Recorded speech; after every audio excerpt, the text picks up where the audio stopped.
Salmo 120. Esse salmo dá início a uma série de salmos de romagem que começa aqui no 120 e vai até o 134. Eles eram entoados pelos peregrinos de Israel a caminho do Monte Sião em Jerusalém, onde eles iam para adorar no templo. Durante essa caminhada, eles cantavam essa série de salmos, e esses 15 salmos falam do sentimento do povo de Deus em diversas circunstâncias desafiadoras. O tema central de todos eles é que temos que buscar a Deus em meio a todas essas circunstâncias que vivemos durante a nossa peregrinação por esse mundo. O lar dos que estão em Jesus Cristo não é aqui, aleluia. Estamos caminhando cientes de que somos cidadãos do céu e não podemos nos esquecer disso, viver a vida como se fôssemos viver eternamente aqui ou como se simplesmente tudo acabasse aqui. O salmista, que aqui é anônimo, fala sobre uma situação de grande aflição pela qual estava passando, vivendo num ambiente hostil, cercado de pessoas mentirosas, caluniadoras, enganadoras, que mentiam sobre ele e outros que mentiam para ele, usando de bajulação e engano para tirar dele a paz e tentar destruí-lo. E diante disso tudo, ele se sentia cercado, aprisionado, pressionado por todos os lados, e mesmo vivendo no meio do seu povo, se sentia como em terra estranha.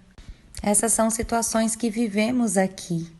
Ele clama ao Senhor Deus, o grande eu sou, o justo juiz, pedindo por socorro, que Deus o livrasse daquelas pessoas, que tirasse da sua vida a causa da sua angústia. E normalmente é assim mesmo que oramos.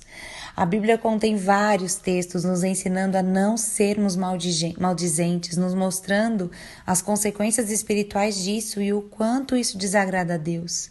Precisamos controlar nossos impulsos, nossa vontade de falar, de opinar e muitas vezes de acrescentar à história de outros o nosso ponto de vista, que pode ser tão distorcido. A maledicência é destruidora. O falso testemunho é arrasador e muitos amam estar desse lado da história. Esse salmo nos leva a pensar sobre os dois lados e é preciso que a gente se questione.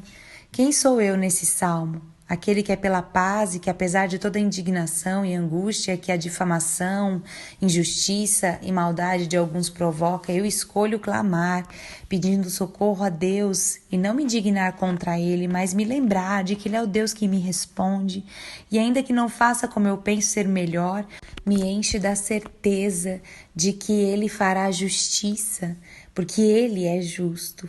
Isso terá fim e para mim tem novos céus e nova terra, aleluia. Ou eu sou dos que teimam pela guerra, que amam lançar setas agudas e fatais contra reputações e incendiar assuntos que não edificam, não constroem e só fazem gerar destruição e fomentar sentimentos ruins nos outros. Em quantos bate-bocas virtuais eu me proponho entrar? Quantas opiniões maldosas eu me permito emitir? Quantos comentários e julgamentos cruéis eu escolho fazer, levantando ou contribuindo com polêmicas que não têm nenhum fim proveitoso e nenhum interesse benigno? É tão fácil cair nessa emboscada, ser envolvido por ela a ponto de gostar do que está fazendo. A resposta de Deus não foi arrancar aquelas pessoas da vida do salmista, mas dar a ele sua graça para entregar sua angústia ao Senhor e continuar sendo pela paz. Os maldizentes, mentirosos, caluniadores e enganadores causam dor terrível. Fazem tudo pegar fogo e veem o seu estrago. Eles terão como recompensa frutos amargos dessas sementes que estão lançando.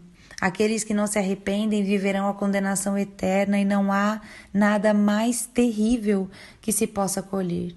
Mas para os que clamam a Deus e entregam ao justo juiz sua causa, não permitindo assim que a angústia faça morada em seu coração, não deixam de ser pela paz, porque durante sua peregrinação nessa terra mantém seus olhos fixos em Jesus, que veio, peregrinou aqui como homem, enfrentando calúnias, injustiças, desprezo e toda sorte de mentira sendo falada contra ele, mas venceu.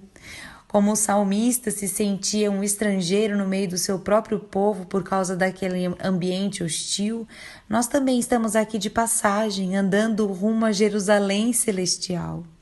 que nos ocupemos cada vez mais em ser parecidos com Jesus, que é o nosso modelo, permitindo que seu amor nos aperfeiçoe e jamais nos conformando com este século presente, mas renovando nosso entendimento para experimentarmos a vontade de Deus que é boa, agradável e perfeita para nós, como diz em Romanos 12. Que esse salmo nos ensine a clamar e a não nos revoltar contra Deus em nenhuma situação, a como devemos nos comportar olhando somente para Cristo que conhece o que estamos vivendo, porque enfrentou e venceu, e a permanecer lutando pela paz e jamais nos dar o direito de nos tornar iguais aos que nos fazem mal, na ânsia de resolvermos a nossa maneira. É desafiador lidar com tantas questões difíceis na vida, não é? Mas nós temos um mestre e pastor que nos ensina todas as coisas e nos conduz em triunfo. Deus é fiel e justo, tenha paz nele. Lamentamos quando vivemos tais circunstâncias e tudo bem. Que nosso choro e lamento seja aos pés de Jesus, reconhecendo nossa dependência dele, declarando nossa confiança e nos permitindo ser consolados. Assim diz o Senhor dos Exércitos, o dia do julgamento se aproxima e arde como uma fornalha. Naquele dia serão queimados como palha os arrogantes e perversos, serão consumidos desde as raízes até os ramos. Mas para quem teme o meu nome, o sol da justiça se levantará, trazendo cura em suas asas. E vocês sairão e saltarão de alegria, como bezerros soltos no pasto. É o que diz a palavra em Malaquias 4, 1 e 2.